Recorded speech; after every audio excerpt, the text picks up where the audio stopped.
Quelques mots sur le rôle économique et social de ces milieux. Et évidemment, je vais encore incarner l'histoire complotiste en expliquant à quel point ces gens sont puissants et dirigent tout et dominent tout. D'abord, ils ont un rôle évidemment évident, que ce rôle économique et social qui leur fait, c'est de ce point de vue que je vais me placer aujourd'hui, qui leur fait adorer, après la Première Guerre mondiale, un peu d'ailleurs, il faut bien le dire, comme ils ont adoré l'Allemagne, qui leur fait adorer l'Allemagne, comme ils l'ont adoré avant 1914, et même, il faut le dire, comme ils l'ont un peu adoré de 1914 à 1918, car on ne le sait pas assez, la collaboration de la Deuxième Guerre mondiale est remarquablement préfigurée par la collaboration de la Première Guerre mondiale, dont le symbole va nous ramener au Wendel, puisque, je vais quand même vous le raconter, quand les Allemands arrivent à Briey, c'est-à-dire le centre majeur du bassin périphérie qui a été découvert en Meurthe-et-Moselle en 1881, raison pour laquelle il n'a pas été annexé par l'Allemagne en 1870-71, car les ingénieurs allemands n'avaient pas encore établi ces réserves-là. Et donc les Allemands arrivent à Briey, et qu'est-ce qui se passe? Est-ce qu'on bombarde Briey? Nullement. Briey va être utilisé pendant toute la Première Guerre mondiale comme source d'une minerai de fer dont les Allemands manquent si cruellement. Et vous me direz, mais j'ai lu la thèse de Jean-Noël Jeannet. Eh bien, comparez donc la thèse de Jean-Noël Jeannet aux sources que une chercheuse et moi-même de longue date ont montré, ont déterré, ne serait-ce d'ailleurs que les débats terribles, les débats parlementaires de 1919, qui ont à la Chambre des députés françaises établi à quel point les grands Wendel patriotes avaient fait des affaires avec l'occupant de 1914 à 1918, affaires naturellement qui ont continué comme devant, en Sarre et ailleurs, et il faut parler évidemment de ce passé. Vous ne pouvez jamais faire l'histoire d'une période sans aller sonder profond à ce qui vient d'avant, ce que on ne nous fait plus, vous le savez bien. Et en ce qui concerne les liens d'avant 1914 et les liens de 1914 à 1918, encore un exemple, parce qu'il est remarquable, je viens de vous dire tout à l'heure comment les RG avaient été frappés par l'implantation des Wendel dans le bassin de la Sarre. Ça datait d'avant 1914, des liens avec la famille catholique et très principe du chef, la famille Stumm, qui avait accordé au capital français une partie, à Dillingen, une partie des capitaux de cette excellente entreprise métallurgique, et qui avait accordé avant 1914 40% aux capitaux français, tandis que les Stumm avaient 60%. De 1900, ça dure jusqu'en 1918. En 1918, ma foi, me direz-vous, que se passe-t-il? Les Allemands sont chassés? Non. Ils passent de 40 pour l'Allemagne, pour les Stumm, à 60, et les Français passent à 60. Et en 1941, que se passe-t-il? Les Français passent à 40 et les Allemands à 60. Mais sans doute serions-nous accusés, ma foi, de procès d'intention et de complotisme accentué. Alors, comment est-ce que ces relations se prolongent et s'intensifient? Bien entendu, elles se prolongent dès le lendemain de la guerre. Vous pensez bien que, ma foi, on n'abandonne pas des relations si précieuses. Et même à l'époque, on parle de politique d'exécution, vous savez, cette terrible politique poincarée qui consiste à exécuter Versailles dans des conditions de sévérité telles que c'est ça qui nous expliquerait Hitler, parce que vous savez que c'est ça qu'on explique à nos élèves aujourd'hui. Hein. La Deuxième Guerre mondiale, c'est le fruit de Versailles. Ben, c'est le fruit de bien d'autres choses encore. Et en réalité, l'alliance s'est maintenue. Elle s'est d'autant plus maintenue que le projet du capital français, du capital qui avait conduit la guerre, qui avait conduit les gouvernements, qui avait mené les gouvernements, y compris d'ailleurs les éléments socialistes. Rappelez-vous que des ministres socialistes occupent des strapontins, dont certains non négligeables, dans les cabinets de la Première Guerre mondiale, à commencer par le ministre auprès duquel Léon Blum, Marcel Samba, auprès duquel Léon Blum est un collaborateur précieux.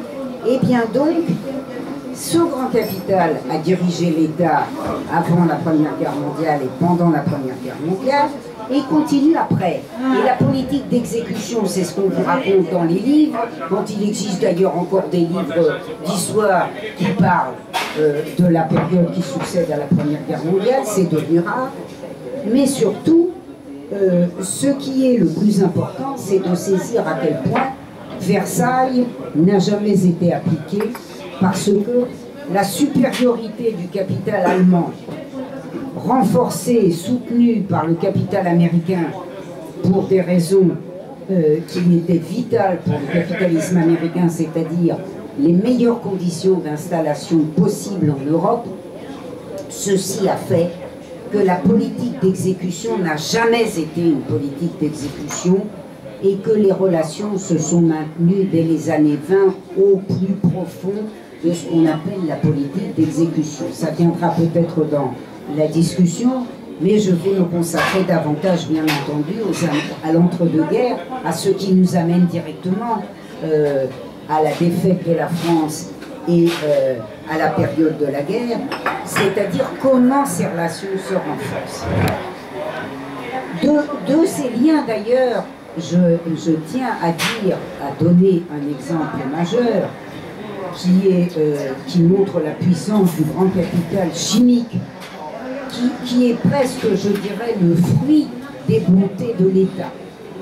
Car nous n'avions pas en France de grande industrie lourde de la chimie, c'est le contribuable qui l'a faite pendant la Première Guerre mondiale et qui a fait extraordinaire fortune de Kuhlmann, dite Société française de colorants. Et donc, comme les Allemands avaient une avance en matière de colorants tout à fait gigantesque, le grand capital chimique français a passé des accords secrets en 1919-1920 qui ont littéralement fait balayer les conditions de Versailles en matière de prédominance chimique. Je le dis parce que il faut comprendre que les accords, si je puis dire les accords en position de force pour l'un et d'extrême faiblesse pour l'autre, les accords de 1941 sont une espèce de prolongation de ces accords clandestins de 1920, interdisant notamment à la France victorieuse l'exportation des produits colorants hors de France, c'est-à-dire que la seule exportation qui est autorisée pour la France, excusez-moi de parler d'exportation hors de France, ça a l'air redondant, la seule exportation tolérée est une exportation dans l'Empire. La France, c'est la France industrielle et bancaire, s'est lié les mains en 1920 en situation de victoire dans son industrie chimique que théoriquement le premier Rotonde érigeait comme première industrie chimique d'Europe, sinon du monde.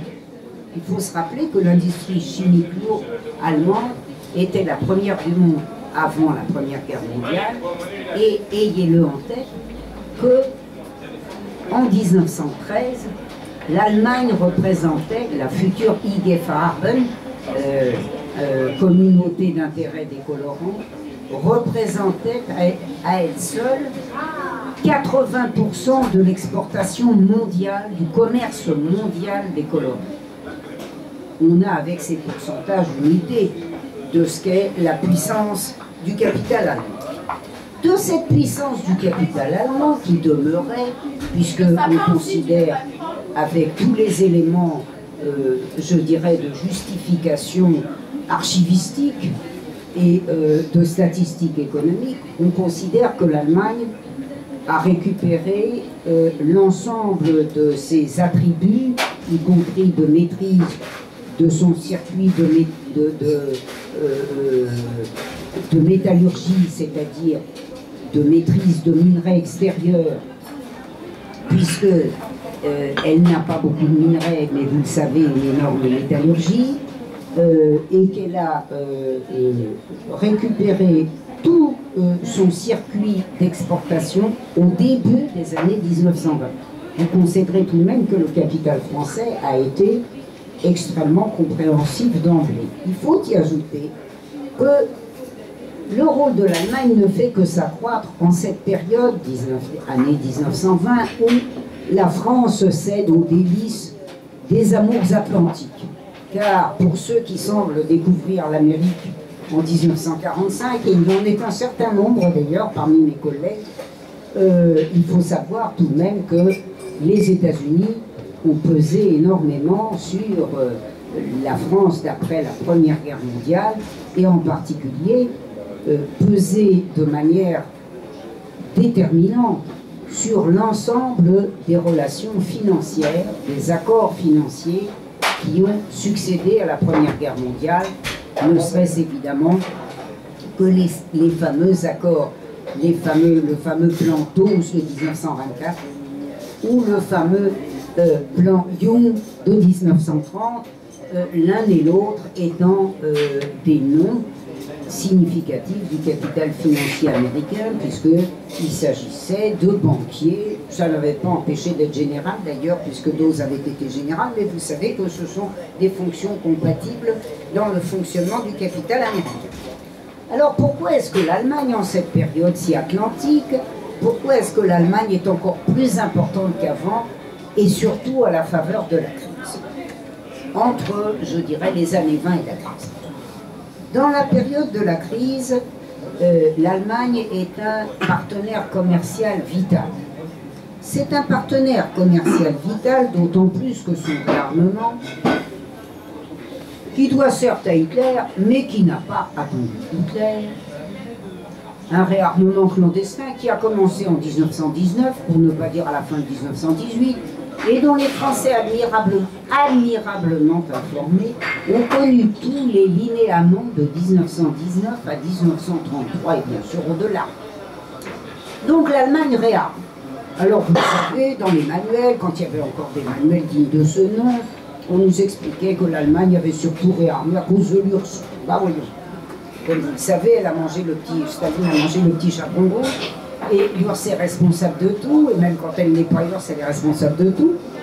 Eh bien, il se trouve en la matière que si l'Union soviétique a en effet eu des accords militaires avec la Reichswehr, avec l'armée allemande, elle est un petit bras, je dirais, dans le réarmement allemand, car le réarmement allemand s'est déployé au vu et au su de la France et de l'Angleterre, gardienne du traité de Versailles, pendant toute la période, et en particulier avec les pays neutres, la Suisse, la Suède, l'Espagne, enfin vous voyez, il y a toute la kyrielle dans le choix de la défaite.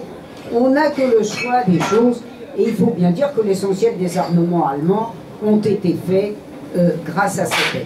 Et d'ailleurs même, en Allemagne même, puisque je cite dans le choix de la défaite un remarquable exemple d'une terrible explosion des années 20 dans une des usines de ce qui allait devenir, de ce qui est devenu en septembre 1925 l'IG Farben, qui attestait qu'on était en train de préparer des gaz empoisonnés dont, vous le savez, la postérité est bien connue aujourd'hui.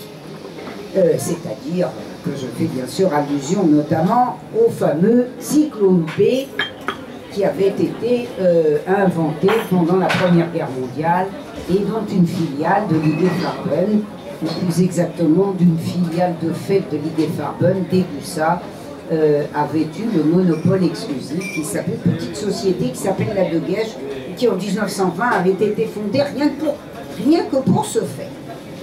Donc, disais-je, dans les années 1930, le commerce va mal. Vous savez, le commerce extérieur va mal. pour l'Allemagne, c'est bien simple, il n'y a plus guère qu'un client en Union soviétique, jusqu'en 1933. Et puis, pour l'Allemagne, la France est très intéressante, car c'est un très gros producteur de matières premières. Vous savez, c'est plus le cas, puisque notre industrie est quasiment morte, mais elle était, où nous avions une très belle industrie des produits lourds, et en particulier le minerai de fer. Il n'y en a pas, ou presque pas en Allemagne, la bauxite, c'est-à-dire la matière première qu'on transforme en alumine, puis en aluminium, et qui est, vous le savez, la matière première essentielle de l'aviation, interdite à l'Allemagne, mais qu'à cela ne tienne, Versailles était fait pour être violé d'emblée, et d'autres matières premières, les remarquables produits de nos colonies, et puis même nos textiles. Vous voyez, quand en 1935, il y a une énorme acquisition de produits du Nord, de produits textiles du Nord, la population du Nord, patriote, est indignée parce qu'elle est un peu informée, mais qu'à cela ne tienne, les marchés sont excellents. Alors me direz-vous pourquoi l'Allemagne réarme-t-elle et pourquoi la France et l'Angleterre ne réarment-elles pas? C'est parce que l'Allemagne réarme dans des conditions d'exploitation qui sont en plus remarquablement améliorées dans les années 1930, alors que la France et l'Angleterre jugent que leurs conditions de réarmement ne sont pas suffisamment rémunératrices et que dans ces conditions, il vaut mieux exporter des matières lourdes, des matières premières qui rapportent peu. C'est donc un partenaire commercial extraordinaire, avec lequel on signe en 1927 un traité de commerce qu'on renouvelle, je dirais, dans l'extase, 10 ans après, puisqu'il tient, il est décennal et peut être renouvelé, et dont il faut dire un historien assez conformiste, mais qui pratique les archives. Quand ils sont très conformistes et qui pratiquent les archives, ma foi, on peut toujours s'entendre. Sylvain Schirman avait montré dans un travail sur les années 1930 que ce commerce extérieur, il était entièrement confié au capital français. Nous, chez nous, au niveau national, c'est la Chambre de commerce et d'industrie, la Chambre de commerce de Paris, ça s'appelait à l'époque la Chambre de commerce, qui est une sorte un des temples du grand capital français, parce qu'il n'est pas seulement parisien, vous savez que parisien, il est aussi national, et par conséquent, ma foi, c'est avec, c'est sous le signe de ces traités de commerce qu'on vend tout à l'Allemagne, absolument tout. Ah ben me direz-vous, pas en temps de guerre, mais si, en temps de guerre aussi. Et il est tout à fait singulier dans l'ouvrage dont je vous ai parlé, d'apprendre que tout d'un coup on se met à collaborer, forcé avec l'Allemagne en 1941 et à conclure avec elle des accords de commerce. Mais ce qu'on ne vous dit pas, c'est que les accords de commerce, ils ont été, quand c'était nécessaire, renouvelés dès l'été 1940, puisque datant de 1939, et durant en général 1 an, c'était des accords à court terme toujours renouvelables. Eh bien, ma foi, on les renouvelait dans industriels et banquiers. Vous verrez comment, à l'été 1940, on renouvelle gaiement ces accords de commerce. Et là, il faut attendre la page 87. Quand même, je vous le dis, vous voyez, je fais des efforts pour les faire découvrir. Pour s'apercevoir, 87, hein, des accords privés sont passés entre entreprises françaises et firmes allemandes. Ceux-ci prolongent parfois des accords passés bien des années auparavant, mais dont on a oublié de nous informer, de sorte que nous découvrons, page 87, qu'on se connaissait d'avant-guerre. On n'avait pas soupçonné, vu ce qu'on avait lu auparavant. Donc, partenaire commercial extraordinaire, partenaire financier. Alors là, ça bat tous les records. Car l'Allemagne était le principal débiteur, pas seulement des États-Unis, de la France, de l'Angleterre, de la Suisse, car elle s'était, je ne dirais pas construite, elle n'avait pas été détruite. Elle s'était développée, elle s'était recartélisée, elle avait fait étouffer ses grandes concernes, ses grands trusts, en empruntant, je dirais, jusqu'à plus soif. Tout le monde, enfin tout le monde, non pas tout le monde, les municipalités empruntaient, l'État empruntait, les grands groupes empruntaient, et ils empruntaient, figurez-vous, également à la France. Oh, avez-vous entendu dire, l'Allemagne, accablée par les réparations, a été contrainte à la Deuxième Guerre mondiale. Alors, soyons raisonnables. Des réparations, ça se paie quand il y a un occupant sur place. La France est un remarquable pays en la matière. Elle a toujours payé rubis sur l'ongle et au-delà tout ce qu'elle devait payer.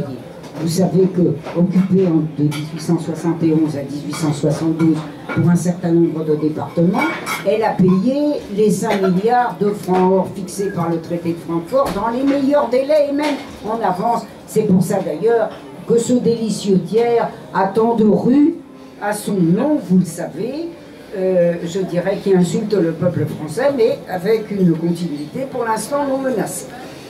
Et donc, nous avons fait de même, puisque, vous le savez, la France a payé plus que payé de 1940 à 1944. Comme disait ce grand résistant Couve de Murville, que je ne résiste pas au plaisir de vous présenter, le grand résistant devenu le premier secrétaire aux finances du Comité français de libération nationale constitué en juin 1943 à Alger, sachant que le dit Couve de Murville venait de faire un petit détour chez le général Giraud, mais en des périodes pas très favorables au général Giraud, et par conséquent, il faut savoir que de 1940 à 1943, mars 1943, Couve de Murville était le deuxième personnage des finances de Vichy.